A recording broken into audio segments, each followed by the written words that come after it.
Do you remember this? From school, from physics class? That's the Mandelbrot set. You also call it Apfelmännchen. There seems to be no English translation. But Apfelmännchen, or the Mandelbrot set, it's a self-referential algorithm that creates fractals. What are fractals? Fractals are, now I'm already having problems to explain it. Fractals are self-similar or self-affine elements in nature. So what is an example for a fractal?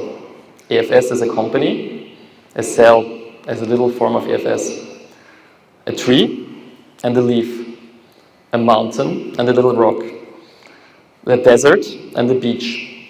So actually, if you look into nature, you find that it's very rough and it's self-similar or self-affine, and it seems to be everywhere. And this Mandelbrot set is basically a way to describe it with a mathematical model. It's the description of roughness in the world. And the interesting thing about it is, even though this is nature, we did not have the mathematical language to talk about this roughness until Mandelbrot. So maybe some mathematicians and other scientists tried, but they kind of failed, or they were not aware what they found actually. But you know, with the math that we had before Mandelbrot, God could have only created a cupboard, smooth areas, lines. But he could not have created the world. He could not have created nature as it is. And Mandelbrot created the math behind this. And this is very important. And this is Mandelbrot. He even himself looks like an Apfelmännchen, as you see.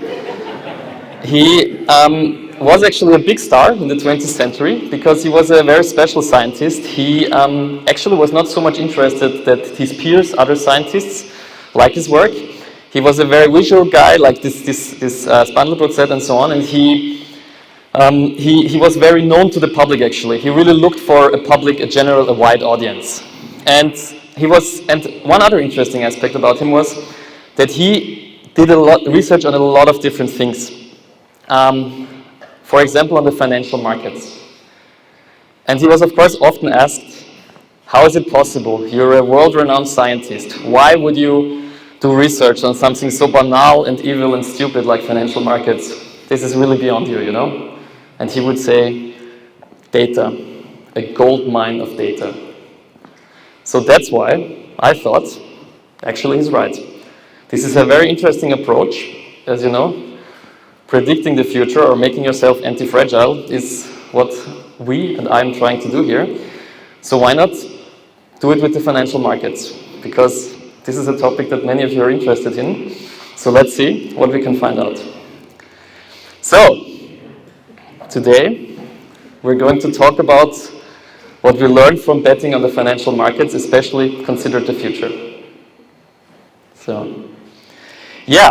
I don't want to bore you with theory, what are financial markets, but just let's do this very quick. Financial markets have been created or naturally emerged because companies need money or people. We have people who have ideas, and of course not everybody is born rich and not everybody wants to take all the risk. So these people or these companies or whoever borrows money for some time so that he can do his venture. Even if it's not even a new idea, a lot of companies also need like credits to finance the salaries of their people. But so there is a lot of good reasons. You just need it. So you have on the one side people who need liquidity. And on the other side, actually I forgot one important thing. This is Lloyd Blankfein. He was the CEO of Goldman Sachs during the financial crisis, 2008. And he said this famous thing that he's doing God's work. And people were actually very cynical about that. But he's actually not so wrong. Because money from the financial markets is basically like the air that we breathe. Without it, the engine of life, or the engine of our life at least, cannot work. And without this air, companies, organizations, people cannot work. So he was kind of right, you know? Okay. And so on the other side, you have the investors. I didn't really find a nice word for Kleinanleger in English, so let's call him small investor. I hope this comes close. So big investors, small investors, institutional investors.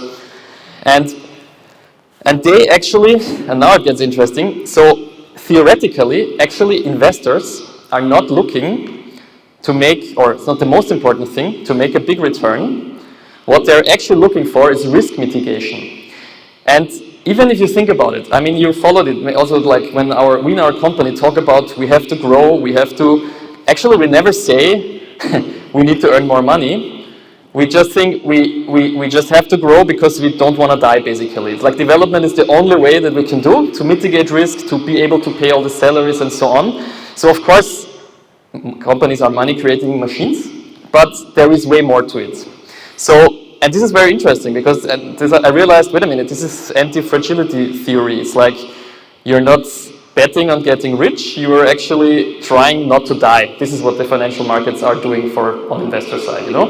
But of course, the return aspect is very important. And so, before we get into it, I also got nearly trapped in another little question here. Is it even, same like Mandelbrot, is it even morally okay to think too much about this topic? Or is it worth it striving for money, for richdom, for whatever? And I started working on this topic, and there is a lot of theories about it, and then at some point I realized this is a topic on its own. I can fill books, years at university, and on presentation on this, so I just dropped it, and I just came back to one basic idea.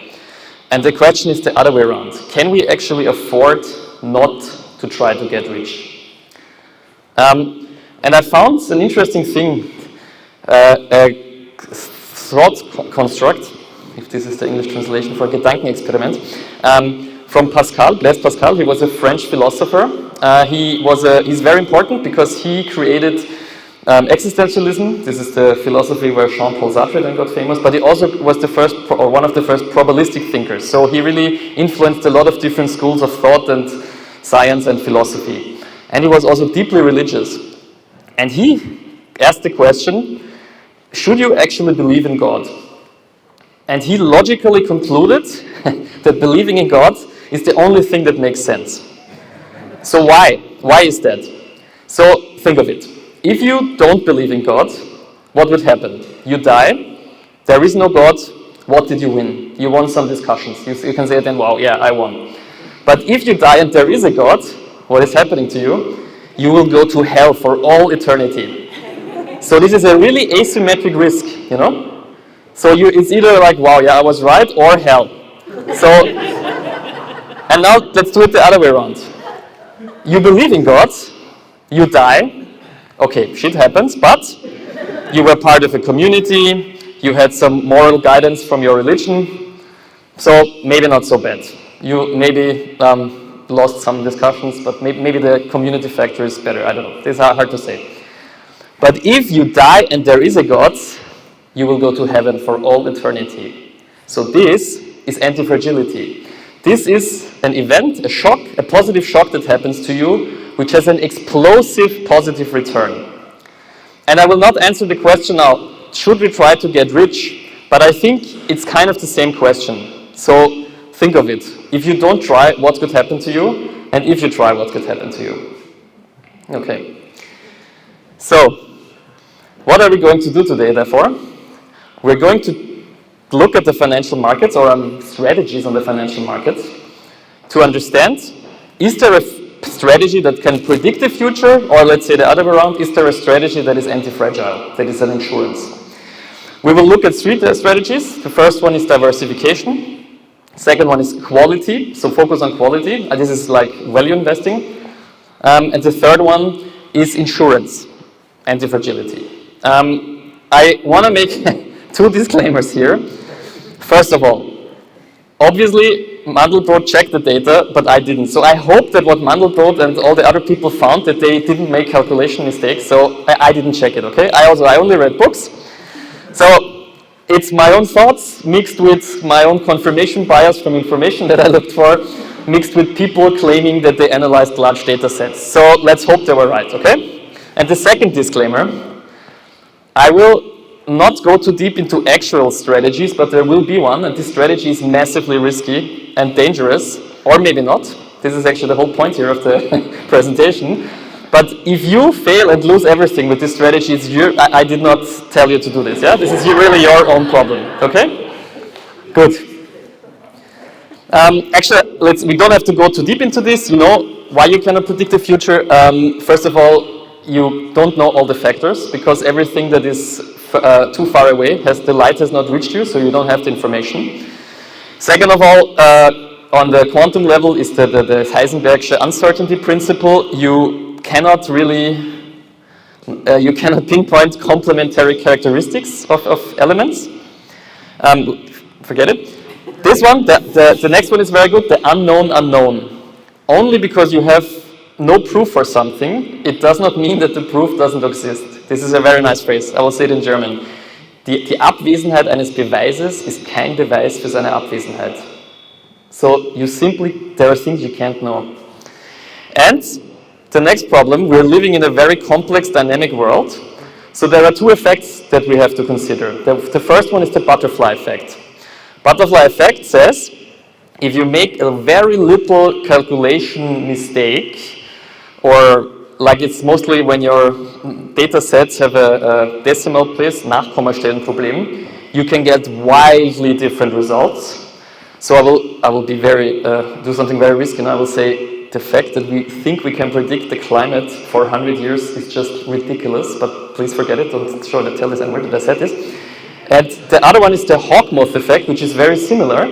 It says, you know, a dynamic system also changes like every 3 seconds. So even if you don't do a mistake, if you make the same calculation 3 seconds apart, you can get a completely different result, you know? So that's why it's very difficult. And then, of course, there are on the other side, our strategies. You know them from yesterday, so I don't have to explain them. What you can do instead. Anti-fragility, the principles. Yeah? So, one too much, yeah. Okay, first question. Would you play this game? So you have $100, 100 euros. Somebody comes to you and offers you this game, coin toss. If you have heads, is it correct? Yeah. You gain 50%. If you have tails, you lose 40%. You have 10 games. Or if you want to have more games, will you play this game with me? I want now everybody who would play this game to stand up and everybody who doesn't play this game to just sit. Please now.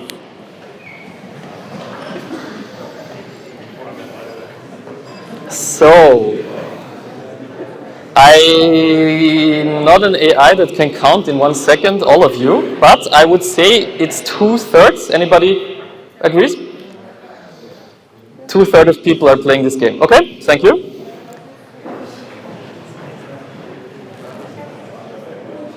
So, and now, of course, my Mentimeter. There is this famous quote that at least the people who are a little bit interested in the stock market, that says you can expect a 70% return if you invest long-term in the stock market. Who believes this? Who doesn't? Please give us the results. I hope it works. Put your phone here, make a photo. No, Google Lens, whatever. So, now, of course, I did not prepare. Whatever, we will take Georg? Yeah. This is happening in the background, but we can check it at the end, okay? It's fine. So let's see what happens.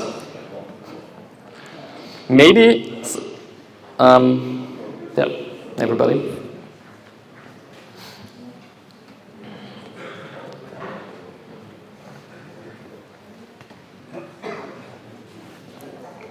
So I think it worked, because nobody complained. Everybody ready? Okay, we'll check but you know what, I'm just curious. Let's do it again. Everybody who believes this, stand up, and all the other ones should please sit.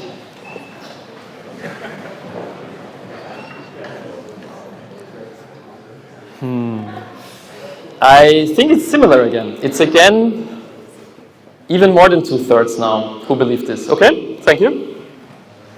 Okay. Good, let's get into it. Let's get to the strategies.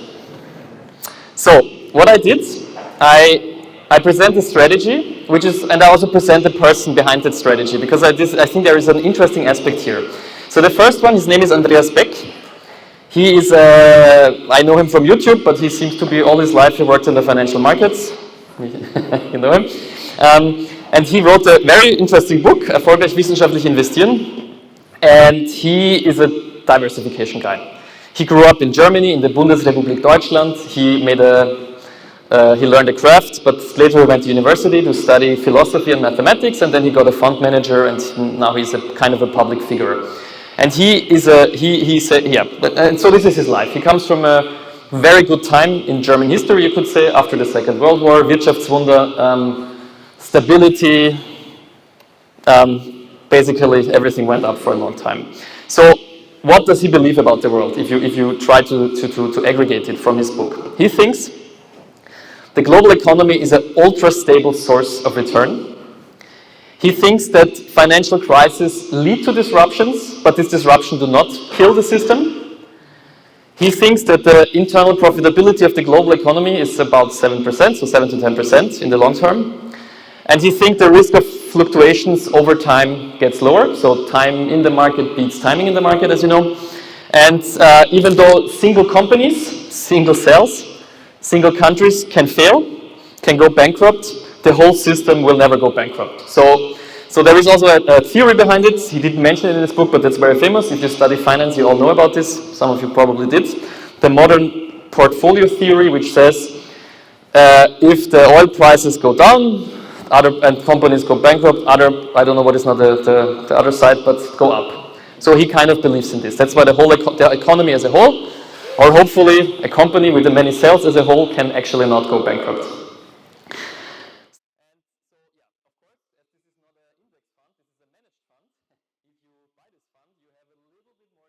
Costs. So let's see now how this fund is performing.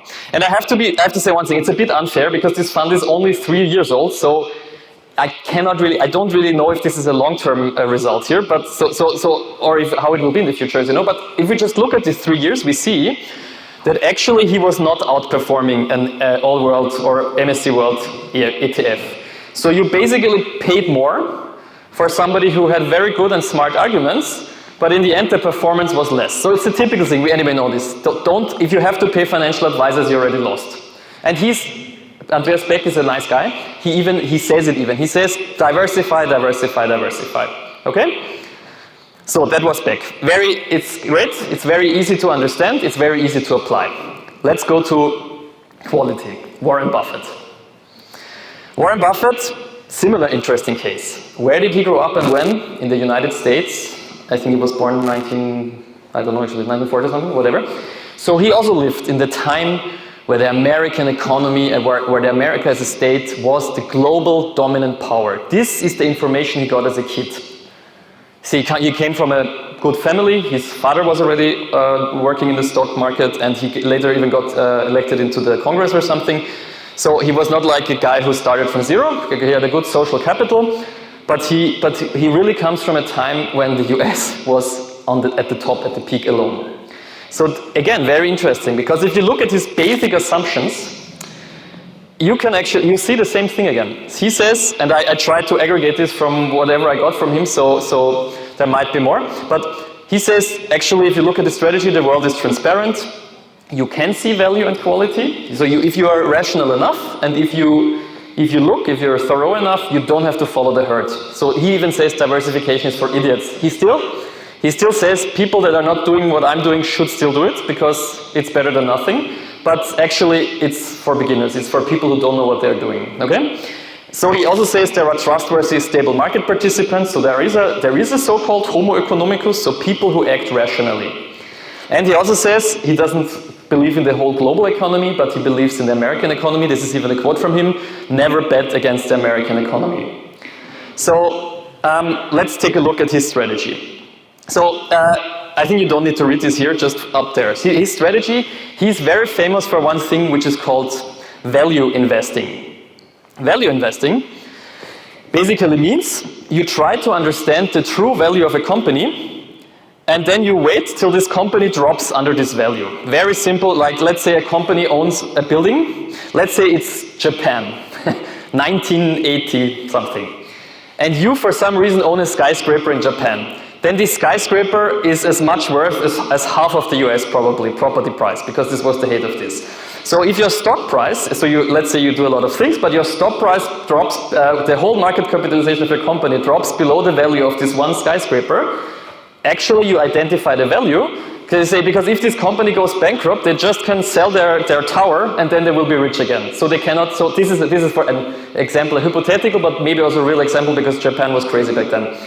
So this is what he's trying to do. And he calls it the cigar butt strategy. What does it mean? So he walks on the streets and looks on the floor, and if he sees a cigarette where there is a little bit of white left, he just takes it up and for free takes the last, what does he take? I'm not smoking. Drag. He takes the last drag, thank you.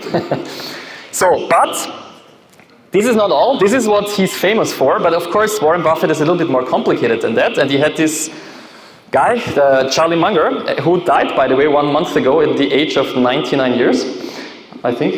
Is it true? No. And he actually had a little bit a different approach. He said, no, this is not everything. And also Buffett understood, you know, the problem with a good strategy is once everybody starts to copy,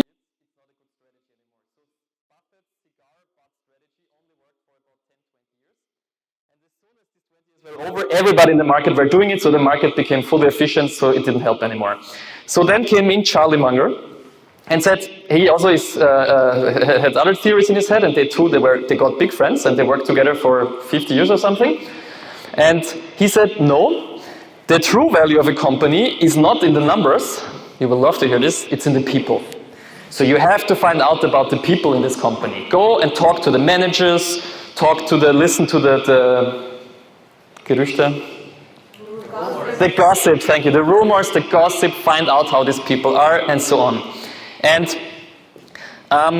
that's it. And then Buffett really changed his strategy a bit, and he actually bought sometimes companies that you would say were expensive, because, you know, quality pays. Even though they're very expensive, if they have a quality, you can invest in them.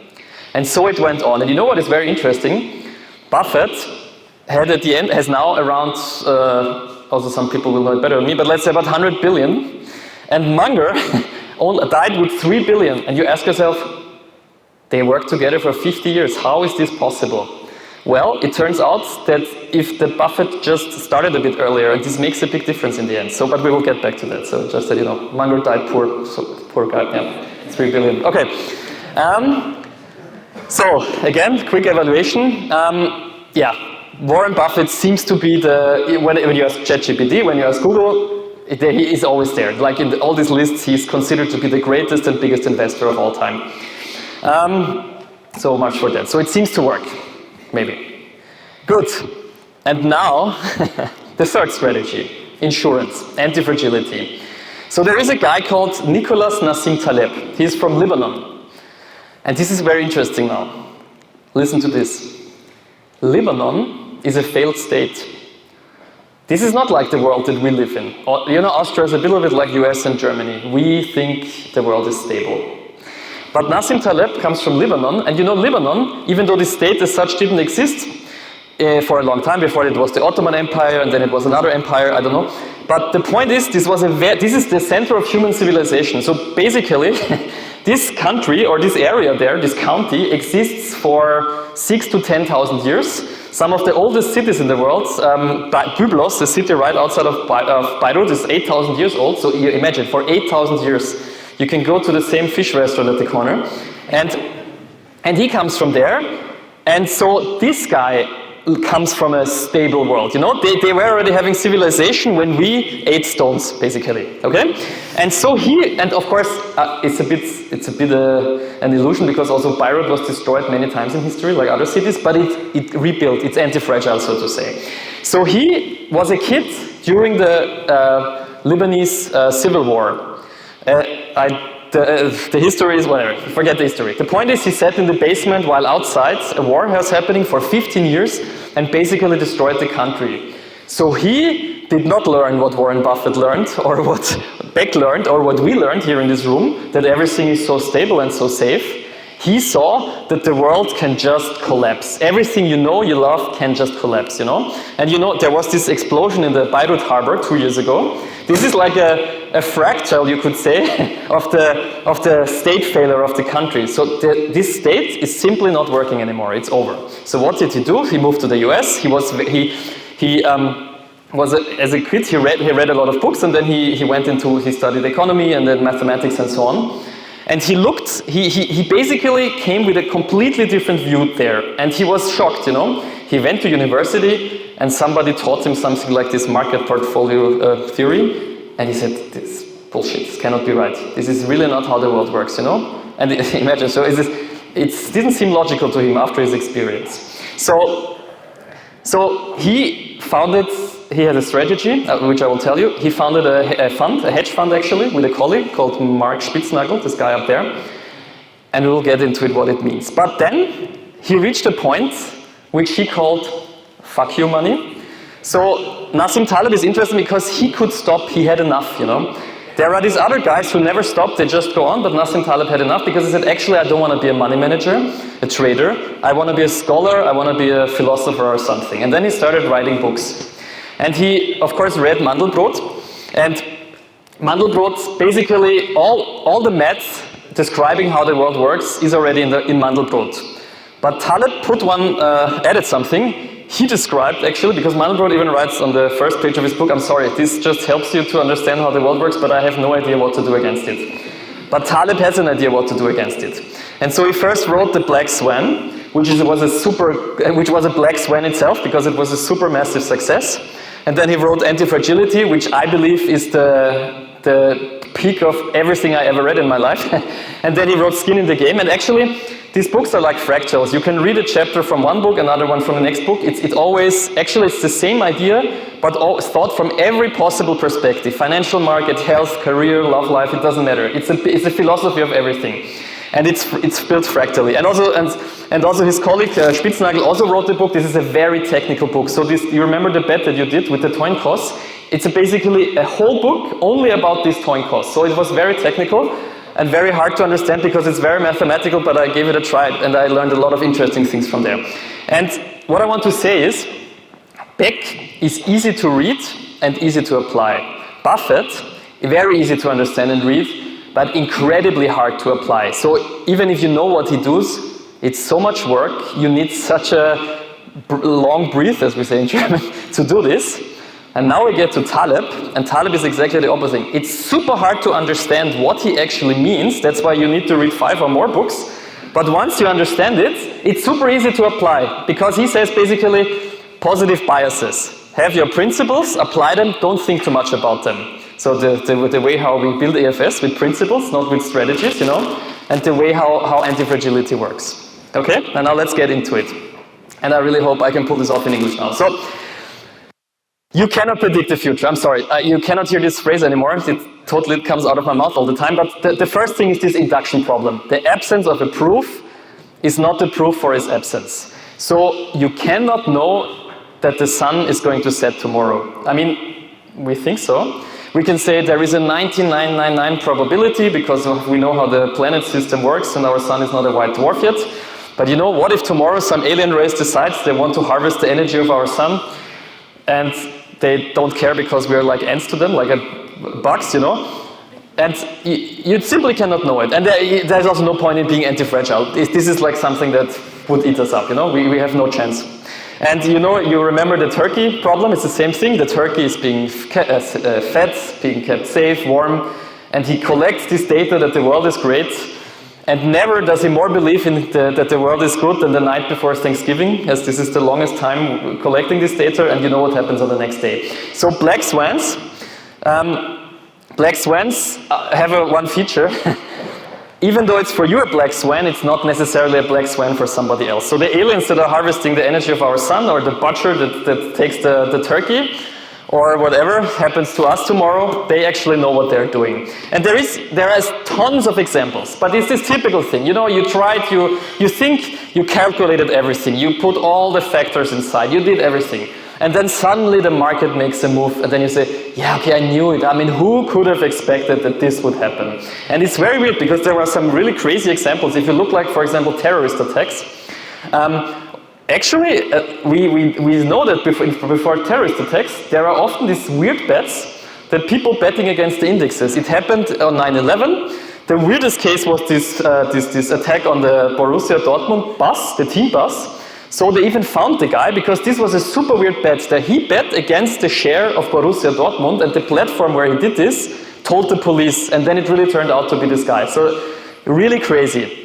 So, and don't tell me somebody calculated with this. So don't tell me you thought, that Borussia Dortmund made a risk management meeting saying, maybe some terrorist wants to explode our bus. I mean, definitely nobody's thinking about that, you know? The absence of a proof is not the proof of its absence, yeah? And even now, Hamas, the question is, because there were also some bets against the Israeli index after this or before this Hamas attack, but I also want to be fair, it can be random. It's not sure if Hamas or somebody acquainted did these bets, these short bets. Maybe just randomly some guy did it, you know? So it's really hard to say. But the guys who did it this time, they did it smarter in a way that it's anonymous. You cannot find out so easily who they are. But this Borussia Dortmund guy was not so smart. He left a trail, so to say. Okay. And now, can you read this? Yeah. So the next principle. We think we live in a fair world. We think, Nassim Taleb calls it Mediocristan. A fair world is evenly distributed. Everybody gets a piece of the cake. So what does this mean? Let me give you one example. We are now here, 5,000 people, and this was a not so good joke. So we are here 250 people, and let's say, we are all pretty evenly distributed on our size, or height, how we call it in English. So what happens if the largest person on the world enters the room, or the smallest? Nothing happens. It has no significant statistical effect. So this is an even world, where everything is even, everybody gets his piece of the pie, where linear thinking works, yeah? IQ, companies under socialism, income of small businesses, this is how it works. But what we often forget, there is also this other reality, which is called extremistan. It's non-linear. There are a lot of scientists who found it, and I'm really not sure if you can read it. So, how do floods at the Nile work? How are words in a language distributed? So the word to be is exponentially more often used as like the word anti-fragility. And the total income of people in the world economy is completely, so Pareto actually, the guy from Pareto efficiency, found this out, that the income of people on the planet is completely uneven distributed. Market shares of companies, I mean, compare Red Bull and then maybe the Coca-Cola one to the rest of all the energy drinks. Or compare Coca-Cola, Fanta, Sprite and Pepsi to the rest of all thousands of soft drinks, you know? Or compare Harry Potter to 20,000 books that come to the market every year. The world is not fair. The winner takes it all, and we are living in this extreme world. And now you have to add this to the black swan. So a black swan is very hard to define, because you actually don't know what it is. If you would know it, you could do something against it. But the point of a black swan is actually it's not easy to define, because you just simply don't know what it is. And it can happen here, everywhere. Suddenly, something happens that is so big that you just are overwhelmed. And it seems that our reality is like that, you know? So let me give you the other example. I hope I'm correct now, statistically. So we have all an income. And then the richest man or woman on the planet enters the room. What happens? We are irrelevant. All of us are simply irrelevant. We are, as in this case, not the dog wags the tail wags the dog. This is, and now, look, I have two things in my hands. So, this is like an even distribution. No, it is not, whatever, forget it. But what is actually happening is sometimes more things like that, you know? And this is called a fat tail. And this is just a term that I want you to know, because Nassim Taleb loves to talk about fat tails. But actually the world is full of fat tails.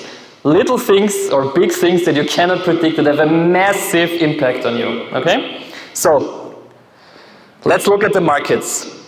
You know, the models that our risk managers in Standard & Poor's or Moody's or in banks or insurances often use, are actually wrong, because what they think risk is the worst thing that ever happened to us. But this is not true, you know, because when you look back, the worst thing that ever happened to us was actually way worse than the worst thing that ever happened to us before, you know. So this was already a black swan, and now we think that this is what can happen.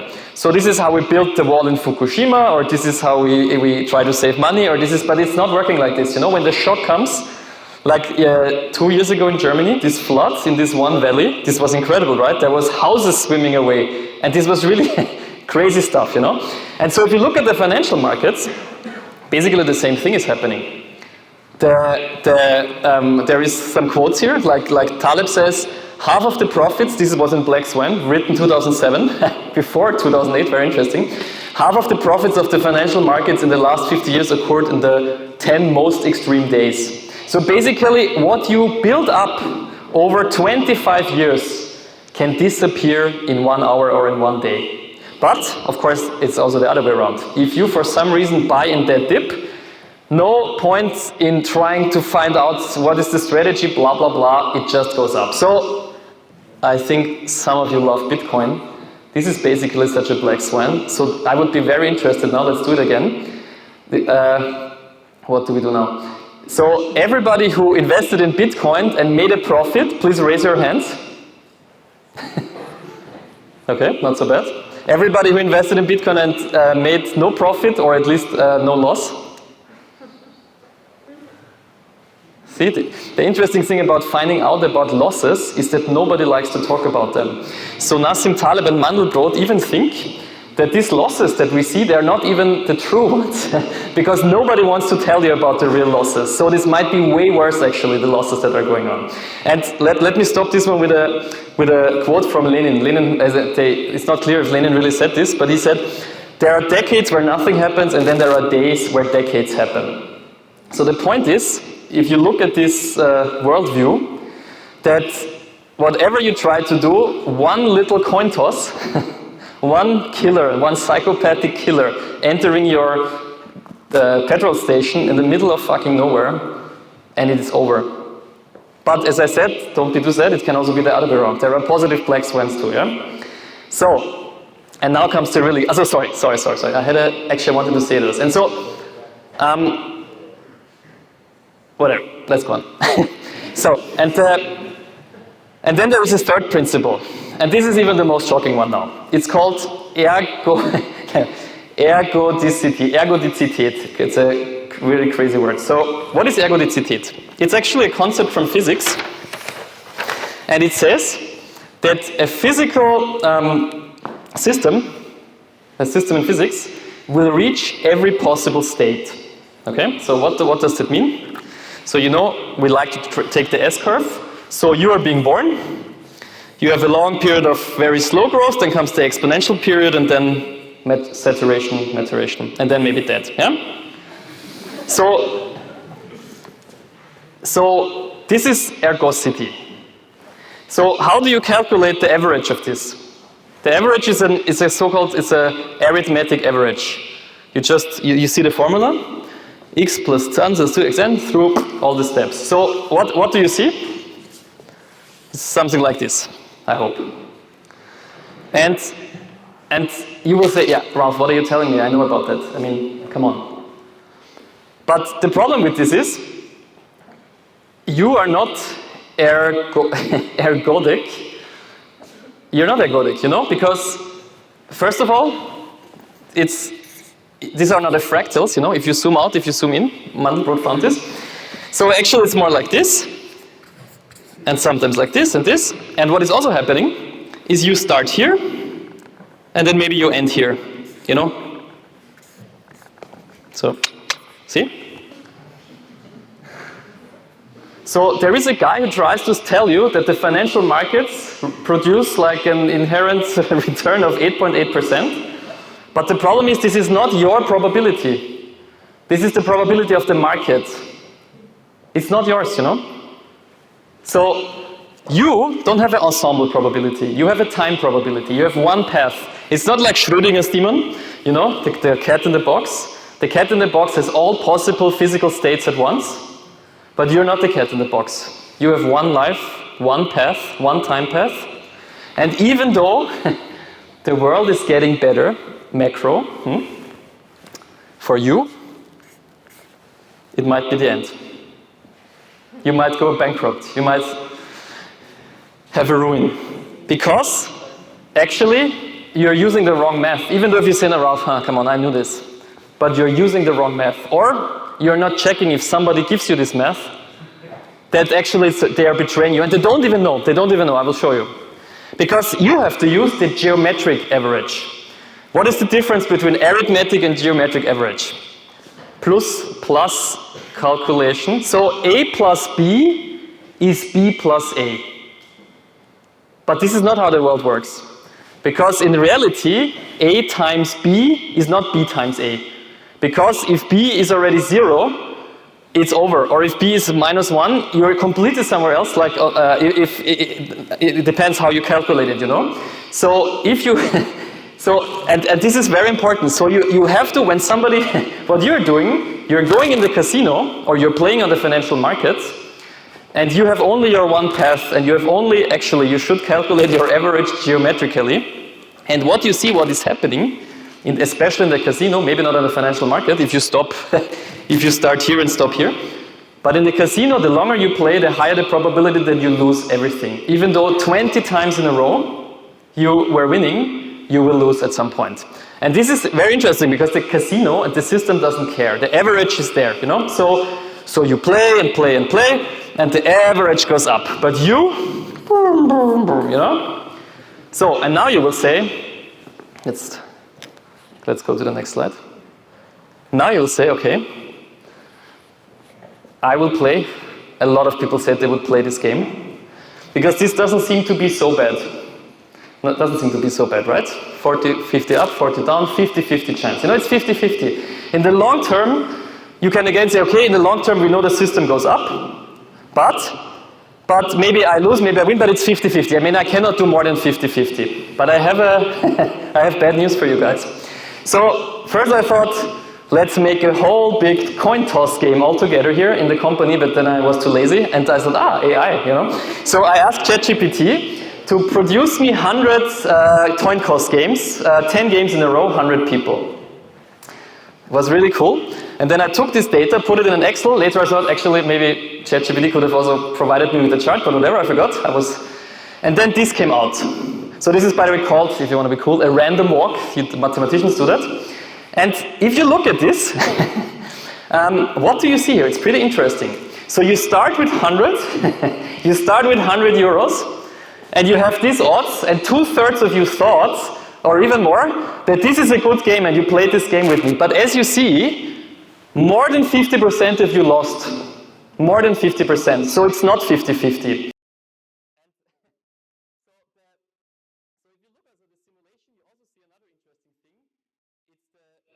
The fractalness or the exponential jumps, you know. So you see that there is an accumulation at 150, and it's not evenly distributed. The next one is then at 350. So it's also not even evenly distributed. So everything that Nassim Taleb found about the world, the black swan, the randomness, the exponential jumps, that you actually lose. With this simple mathematical example, you can prove that more than 50% will lose, even though the system goes up.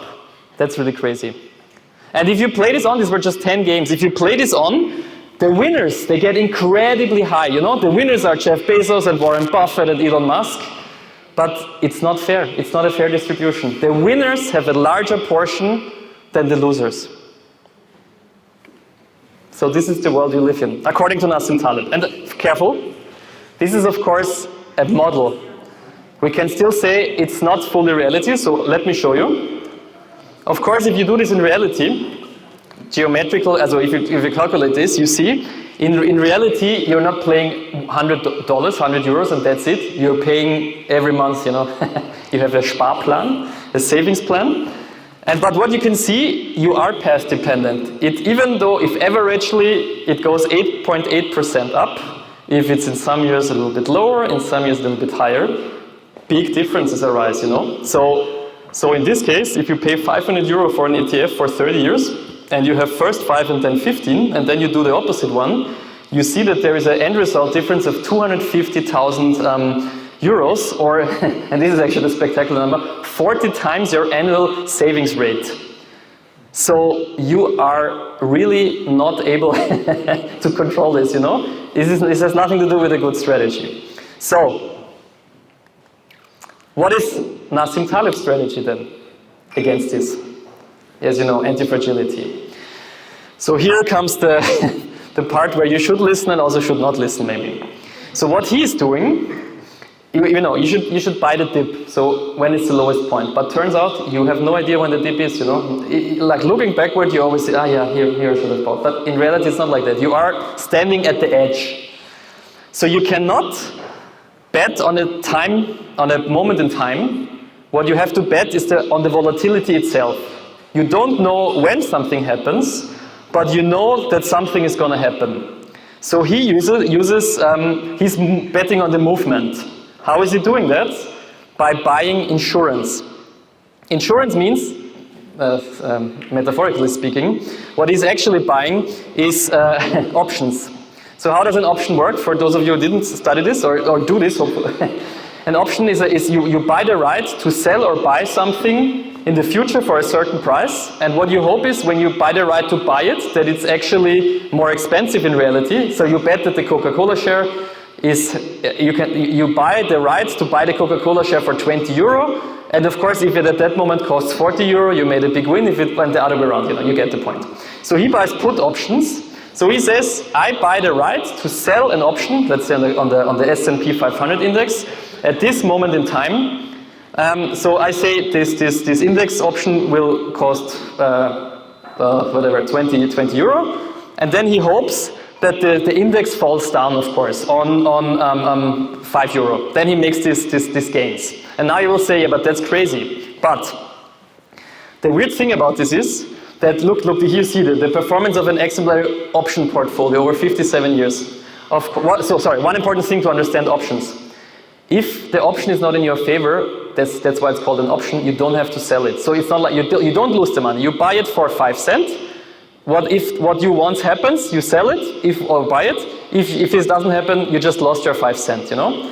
But the cool thing is, if what you want happens, it explodes. The bigger the jump in the market, the bigger the explosion. So the thing is, you only need one win in your whole life.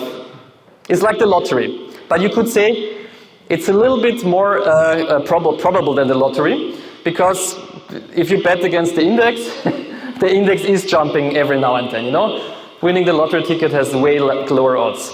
So this is the strategy that he's doing. And I know it sounds not super appealing to all of you. Yeah, but okay, we'll get back to this. So, you know that Nassim Taleb, I told you, he's a cool guy. When he reached a certain amount of money, he said, thank you, I have enough. So he stepped out of the game. But his partner, Max Spitznagel, he went on with his hedge fund, Universal Investment. And I found an article saying, actually, this is the most successful investor of all time, because he has a CAGR, a compound annual growth rate over 70% in the last 20 years. And you know what? He just made this money on 2 days. 2 days. That's it. That's the explosion. So this is even better than Buffett. But I think that there is also a guy called Jim Simmons or something. He's also pretty good. But whatever. Another presentation. So, and now let's evaluate and discuss this a bit. So first, there is this term from people who don't like diversification. They call it diversification. So if we look at Beck's strategy now, the positive thing, it's like a one product strategy, so the transaction costs are low. But the negative thing is, yeah, you're not different from the market. And what is funny, in his book, he put this simulation here as a proof that his strategy is a good strategy. And actually, this is really crazy, because this is actually proof that it's a bad strategy. I'm sorry, my phone, yeah, actually it's readable here. My phone didn't manage to make a nicer picture. So if you look at this, you start with $1 million, and then you make simulations over 10 years in the market, what is going to happen? And Beck says, look at this, that's great. Like, only a very small number of points are under lost something from the million. But you know, this is not how the world works. If you keep your million, inflation ate it, or transaction cost ate it, or whatever. So it's really not working that way. And what is even worse, if you calculate like I took this number over there, this 10%, if you calculate this over time, you see that actually even though you were broadly diversified with this ETF, you actually remained, 75% of all players remained under the market. So he even proved that with his strategy, diversification does not really work. I mean, you can still say, good enough for me, risk mitigation, don't forget. I at least didn't lose everything, I made a bit more, blah, blah, blah. But the point is, even his strategy here is the mathematical proof out of his own book that actually it only works for 25% of players. If you actually want more than, be better than the market. So this is pretty shocking, but this is how it is. And then just a quick anti-fragility check. He's diversifying, he's evolutionary probation, while when you diversify you also bet on blue chips. So yeah, but he does not focus, so he's not saying no to anything, he just takes everything what he can get. And skin in the game, I think it's probably not relevant. And yeah, Foxin has also probably, I don't know if it's relevant, but you could say he has his one belief, he bets on this, so not very open to other things. So this is big, yeah? Then Buffett. Buffett is very interesting because Buffett, if you look at it statistically, there has to be a Buffett in this world. It's not clear if Buffett actually is not just the statistical result of this coin toss player who is on the top. Because we know there are thousands and maybe millions of people out there stock picking, and we know that most of them fail. But it has to be like this, that one person of these thousands or millions is just making enough times in a row the right coin toss, so that after that he's big enough to he's too big to fail, so to say. And if you look at, this is very interesting. So this is called, you have heard about it, the infinite monkey theorem. So if you put a monkey on a typewriter for all eternity, he will of course produce a Shakespeare text, you know? It's because ergodicity. This is how the system works. Every possible state will be reached in the system. So if I tell you now that maybe Buffett, because he also makes very little bets, you know, he makes one bet per year, sometimes he waits 3 years, so you cannot statistically say is he good, is he bad? He just maybe has luck, maybe has not luck, and maybe he was just lucky for some time and then he had enough, and from that moment on, you know, he's a self-fulfilling prophecy because what Buffett do, other people do, and you know, so it's very hard to actually say, is Buffett lucky or is it a good strategy? And what is also interesting, Buffett himself is so long in the market without dying, so he started when he was 14 years old, and actually he got rich, like really rich, the first billion he had with 53, so this is a long time. Most of us will not play that long, you know.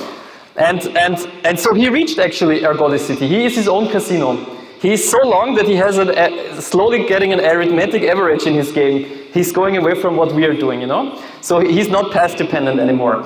And of course there's this quote that time in the market beats timing in the market is also here. You see, it really got interesting way later. So if Buffett would have turned 65 years old and said like Nassim Taleb, okay, I have my 100 million, or it's enough, I will retire now, nobody would have ever heard of this guy. But he just kept playing and kept playing. And as we said, maybe he's the one lucky one, maybe he's too big to fail already, because he's creating a self-fulfilling prophecy. And here we are, at around 80 to 100 billion dollars. So that's a very interesting question, and also what we can learn here, it's the same for EFS, of course. So Hufi, you know where we are, but if we don't stop, and if we go on for some years, and if we don't die, actually this is going to happen. And he said it before, we had 20, because it's exponential, it is not linear. We had 10 cells, and now we have 20, and we have 4 times the returns. Think of it. It's really crazy what is happening in nature. So, but actually the other thing is, if you look at Buffett, maybe he's not so lucky, because his strategy is very anti-fragile. He's not diversifying in the sense that he makes a big diversification, but of course he's not only doing one bet, he has more companies in his thing. And the second thing is, he's also not using all his money for one bet. He's like splitting up the money to different things. Of course, he believes in value, so you could say evolutionary probation. He believes on saying no, so he's absolutely focusing only on things that are good. He says no to everything that he does not trust, so via negativa. He totally believes in skin in the game. He only wants to do business with people and companies who he really trusts. And I don't know if he's a fox or a hedgehog, but hard to say, maybe both at once, okay? So, and now let's go to Taleb Spitznagel. So, this is of course a very weird strategy, because what you actually do is you cut your wrist and you bleed and bleed and bleed and bleed, and then you hope that a miracle happens. I mean, we all think that every now and then the index makes a jump, but what if you die before? You know, you can lose too much blood. So that's really hard actually. This is against everything. We actually prefer the other way around. We want steady little gains and going, even though it's not how the world works, but we try to do that. But these guys say, no, this is not how it works, you wait. But the positive thing is you only need to win once, as I said, you know, then that's it, you know. The negative thing is this game even possible for small investors, for example? Because imagine, I'm sitting in EFS, it's Wednesday, I'm moderating the module team at Ineos, and then there is a blitz crash, takes place for 1 hour. And this was my last money. After that, I bled to death. But I just missed it. I could not sell my option, because at this time I could not look. The point is you have to be really sitting and waiting and staring at your screen for 10 years to get the right moment, you know? So only a psychopath can do that, you know? That's the problem. And if you want to invest in Universal, I think the minimum buy-in is $5 million, so also we don't have access, you know? And yeah, so it's against our nature. It's very hard, even though we might believe in it. And bleeding to death is possible. And what is also a bit weird about this strategy, actually what did we learn? The financial markets are for people that want money so that they can produce something. They have ideas, they want to scale them up, they want to help people, they want to sell something. So if everybody would do that, there would be no economy, because this is a pure bet. That's why an option is a derivative. It's not a real thing. So might sound super smart, but actually it's also bad at the same time, because like this, nothing is going to happen. Everybody is just going to sit in his cave and wait for a miracle to happen. But this is not how we want to live, you know. So it is a strategy that needs fools, you know, and the fools are us. People who are working, people who are creating startups, people who are betting, people who are trying things out. We are the fools because most of us will fail, but because we fail, the system is getting stronger and better, and then guys like this just earn all the money. That's how it is, I'm sorry. Yeah. And it also, of course, one important factor is it still depends on the market, you know, this strategy. So if the index drops 7 or 10%, there is on the other side somebody who can pay his debt to you, the option. But if, of course, the index drops 50 to 100%, it's over. The system collapsed, and then also this strategy is not anti-fragile anymore, because there is nobody on the other side left. So also this strategy, like Beck says, there has to be an ultra-stable economy on the other side that takes the shocks, because otherwise it does not work. You know, you should not bet on it. So, quick anti-fragility check. Of course, he is not so much diversified, but he's creating optionality by options. I mean, this is where the word is even coming from. He assumes that not one company or quality is good, but that the system has evolutionarily proven that it's stable, that it's not collapsing. He is absolutely saying no to most things, so they really try not to predict anything. Just wait till it happens. So I would say you could also say this is a via negativa. Skin in the game, I don't know actually. I think it's maybe not relevant. Maybe it is, because you need the partners on the other side who sell these options to you. Actually, one question, why are there even idiots on the other side who sell options to you? Well, it's the same reason why the whole economy exists, because you're working in a bank and you want your steady income so that you get your bonus at the end of the year. So you think, whatever, yeah, I have no skin in the game, it's not my money. I'm just selling these financial products on the market, and I'm probably only working for 3 years in this position, and if the next crash comes in 10 years, not my problem. So this is always happening. I even know somebody, like an acquaintance of mine, he's an investor, and 2 years ago the bank offered him an insurance. It's basically this. They said, if you give us now 40,000 euros, we will insure you against the interest rate hike. And I mean, we didn't know when it was going to happen, but after putting so much money like never before during COVID in the market, we kind of could predict, again, not when, but that at some point, the interest rates will go up, and now he got 2 million from the bank, because this was the insurance, 40,000 to 2 million. This is exactly actually how options work, you know? So this is actually happening out there. It's super crazy. You ask yourself how this is possible, but it is happening. Good. And the last is the foxiness. I don't know. You could say actually he's also contradicting himself. He's only following one idea, But maybe this anti-fragility is an idea that is all ideas at once, I don't know. It's so hard to say. Coming slowly to an end here. So what is the strategy in life now? And actually, Taleb himself says he would call it the barbell strategy. It's a double strategy. It's actually how hedge funds really work, you know. On the one side, do something extremely safe, evolutionary probated, stable job, normal company. And on the other side, put yourself in a place where you can gain from like from a black swan, where you are anti-fragile. So this means, for example, you just work in a company, but on the other side you buy Bitcoin, or you work in a company and you try to start up with your own business idea, or you want to get famous with holding speeches, but you still work at a company, you know, this kind of stuff. So that's a really good strategy, because maybe now we produce a video, then it will go viral on YouTube, I have no idea, but whatever. And then suddenly, bam, you know, I was anti-fragile, all of this. And this is exactly also what we're doing as a company, if you think about it. We are working on our customers that we have, but at the same time we're doing business development. So you know what, actually we are all doing it already. We're all doing it already, but we should be aware why. The second one, so and now what are they doing? So back is really interesting, because I'm sure till today you thought diversification is actually very safe, but it's actually not so clear. It's as you're non-ergodic in your lives, it's actually not so safe. And now depends what you mean with safe. Okay, the probability that you really lose everything is low, but it's even lower the probability that you actually win something with it, yeah, beyond the market. Buffett is actually a little bit not telling the truth, you know. So Buffett is not only an investor who has stocks and who waits for returns, he actually also has some companies that produce constant cash flow, insurances, he loves them. So what is happening in a financial crash? Everything goes down, but do you in a financial crash immediately stop your car insurance, your health insurance, no.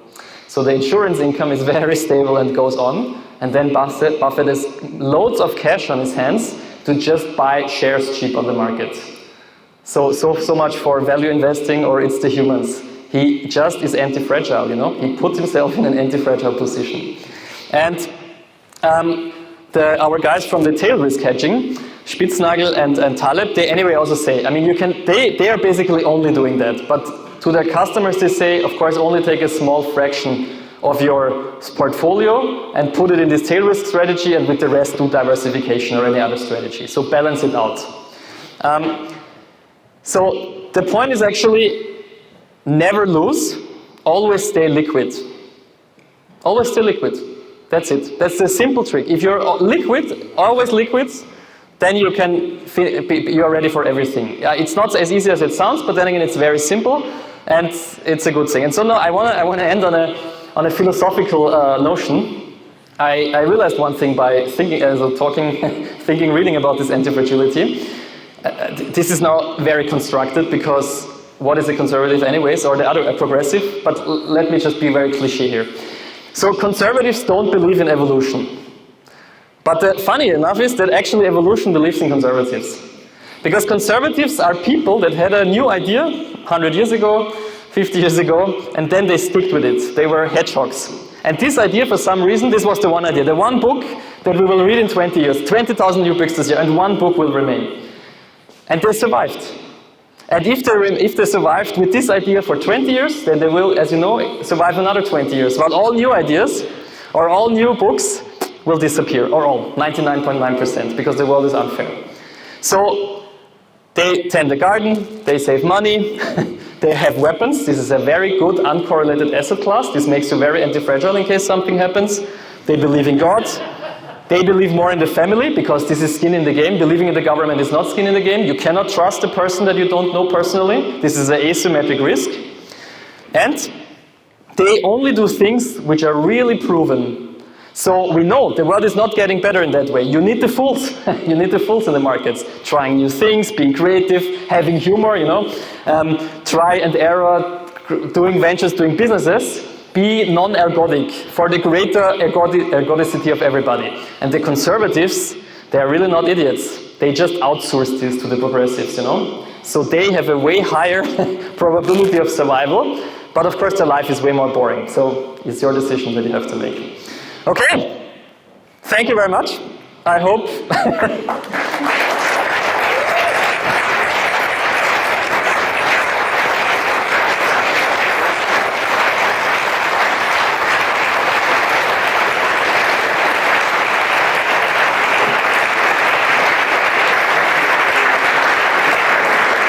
I hope you don't know why most of us are losing, but it's a cool ride because being a fool is just the better thing to do, I guess. So thank you.